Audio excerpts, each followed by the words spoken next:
practices to keep you moving freely, to make you feel like you've got more energy, to make you feel good, to bring blood flow, nutrients, oxygen into those muscle fibers and lubricate the joints.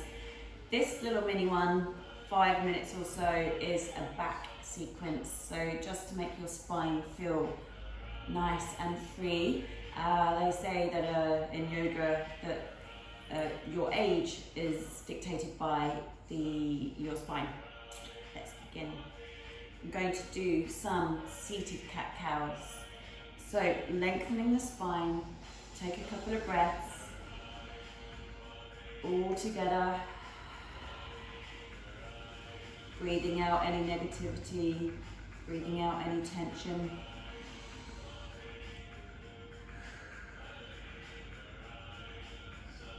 Placing the hands over the knees. You're going to rock back on an exhale. Bending the arms, inhale, extend the spine. Exhale, rock back, flex. Inhaling. Exhale. Keep going.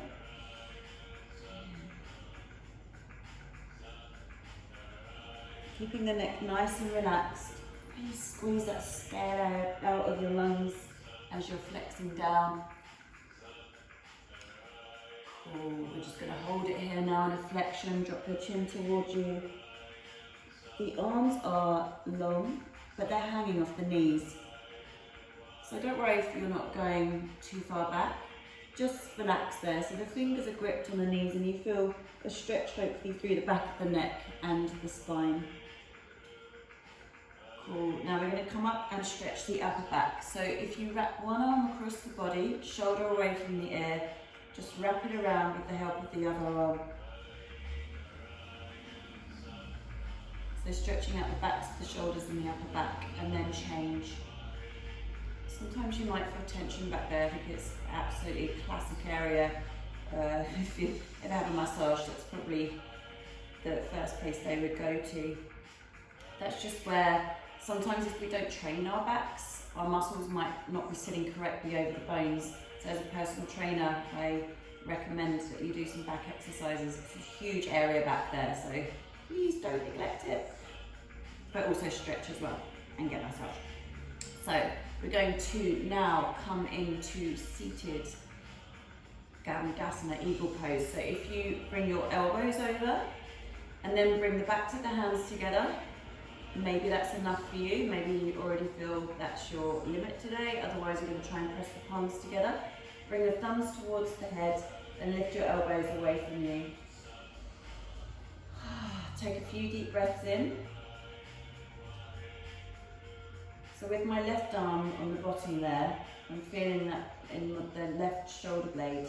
So just really tune into your body. So you're not just going through motions, you're actually in tune with what you're doing and why. So then you have more intention and more purpose.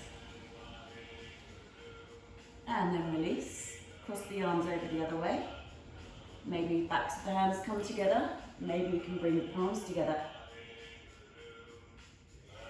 Thumbs towards the forehead, elbows up and away. Use your breath to feel those shoulder blades stretching at the back there. The muscles around the shoulder blades, the scapulas. Inhaling. Exhaling. Good, and release. Hands on the shoulders. Just give yourself a few shoulder rolls. So in my morning yoga, I was doing some twists. Please feel free to do that for the thoracic spine. So we've just stretched out the upper back. Now I'm going to move down to the mid back. I like to do that from thread needle. So we're going to be on all fours. Hands are under the shoulders with the fingers spread. Lower legs relaxed. And your knees are under your hips. So with the strength of the right arm, you're going to stabilize yourself. So try not to collapse in your right shoulder blade. Your left palm is face up. You're going to inhale as you come out the twist. Exhale as you post your wrist behind the right one.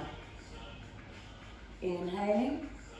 So I see this a lot. I teach this a lot as a warm-up before training, as well as in my yoga classes.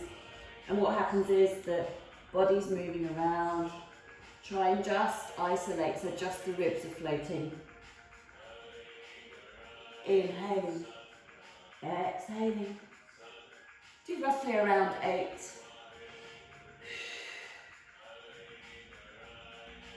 Really stretching the spine nicely. Good. Maybe you want to stretch your wrist out. So turn your fingers towards you. Little fingers turn towards you, arms turn outwards. Press the palms down and then rock back a little bit until you feel a stretch that works for you. Beautiful. Gentle shake. Now we go to the left side. So left hand under left shoulder, knees are under hips again. Right palm is face up to the ceiling. As you twist your ribs, exhale. Inhale, bring your hand up towards the ceiling. Just paying attention, maybe one side feels different to the other. Why could that be? So we're figuring out where we're loading our bodies up or sitting differently, sleeping differently. Just really making a mindful practice. Exhaling, inhaling. Few more. So for me this was a little bit more restricted on this side, so I'd need to figure out why that could be. Sometimes it could just be genetics. So you just spend a bit longer on the tighter sides, is the moral of the story. Okay, that's good. Now we're going to turn the hands out again. Give those wrists a little stretch. Forearms. So we did cat-cow seated. We're going to do a mat version as well. So all fours, neutral spine. If you push the ground away with the arms and tuck your tailbone down to the ground. Tailbone is here, so we're trying to stretch out the lower back. Lift all the bones up to the ceiling. Then slowly lift your nose and your gaze up as well as your tailbone lifts. That's an inhale. Cow pose. Exhale. Virabhadrasana, cat pose. Inhaling. So first you pull your tummy in, lift the lower back up, then the mid back, and then the upper back. Really stretch through those shoulder blades. The neck stays long, but the chin is still tucked. Maybe wiggle around your cat's tail. See where you might need a release. You can do some circles with it. Bring the neck into the cat-cow party as well.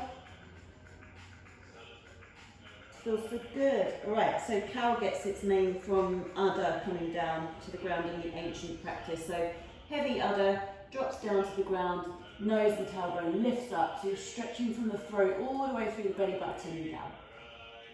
Alright, abs are pulled in, lower back lifts to the ceiling, followed by the mid back, followed by the upper back. Deep flexion in the spine. And then inhale for your cow. And again, one bone at a time.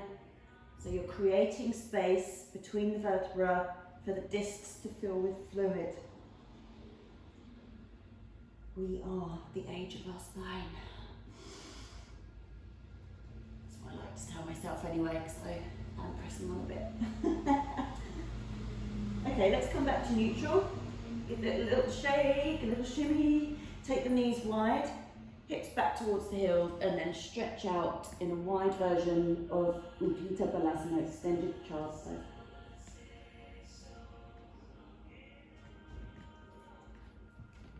Very good. Namaste. I hope you feel good for a little back stretch.